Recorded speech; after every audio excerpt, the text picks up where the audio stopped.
Hey everybody, this is the Crazy Kirby Kid, and I have come here to talk about the timing in Super Smash Bros. Brawl. And the first type I'm going to talk about is an internal sense of timing.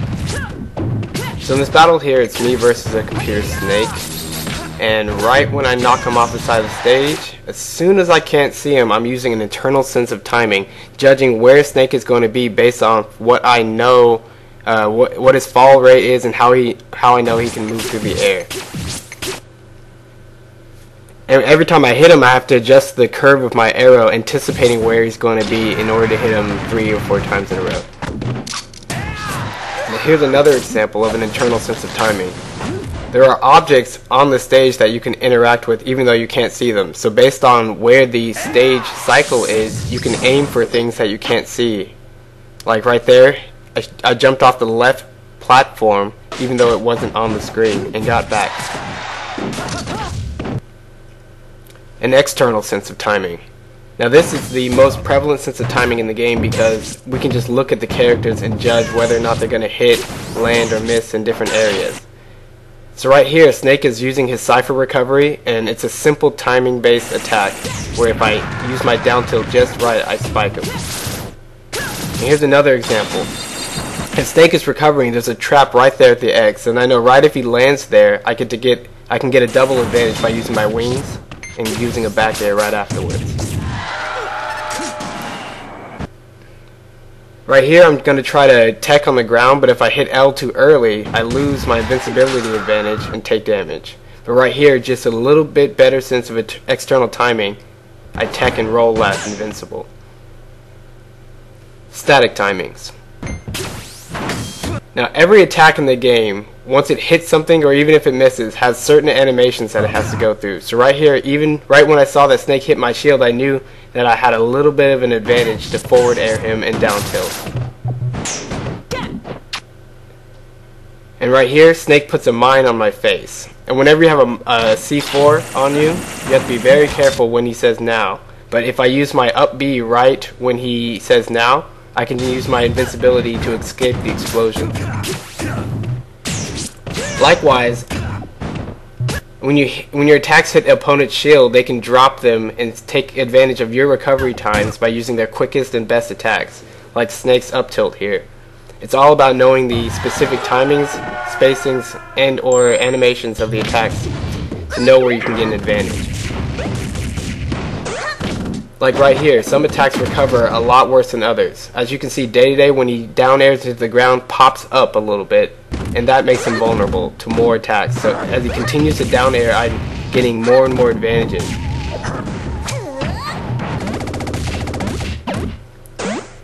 And right here, when you force your opponent to recover, right about at this point, Day-to-Day cannot recover very quickly at all. He's either have to land hard or tumble out. So I know I have a small moment or window of opportunity to get him, and right when I see the up smash, I know I can move just out of the way. Look how close that came. And get another advantage while he is still recovering from his animation.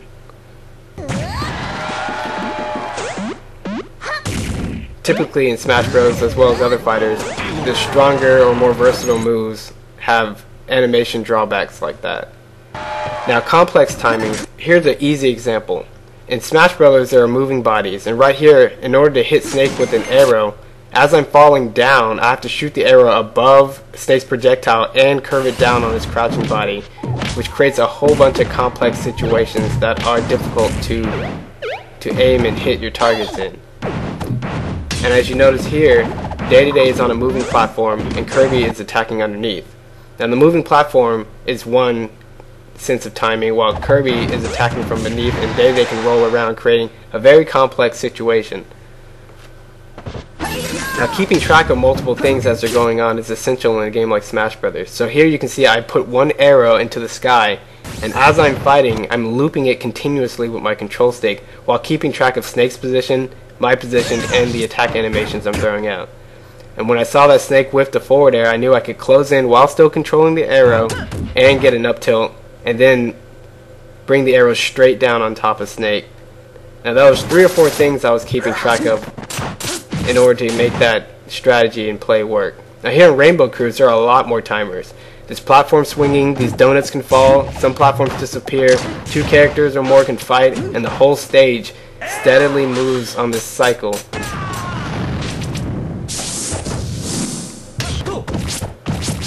And right here, if you keep track of everything that's going on and you know the stage well, you don't even have to worry about dying. Like right here, if you think Sheik and Link are going to die, we both know that the airship is right beneath us and we can continue fighting.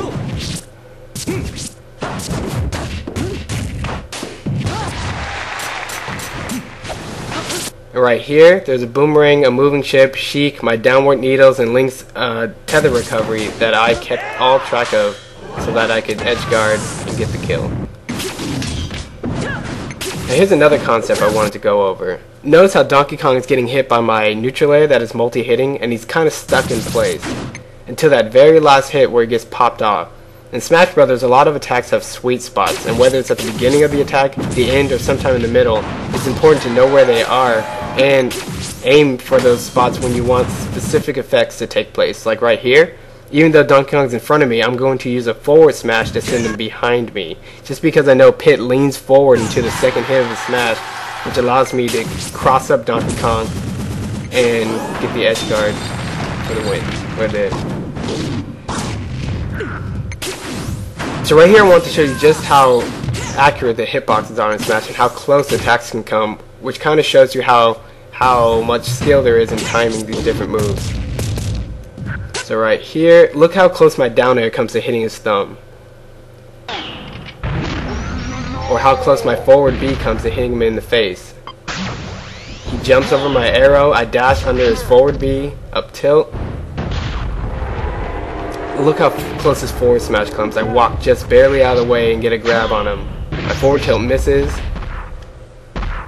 I wiggle out of his grab.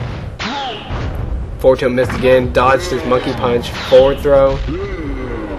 And you can see how tight things can get even though I slowed the video down. Thanks for watching, and I'll see you guys later.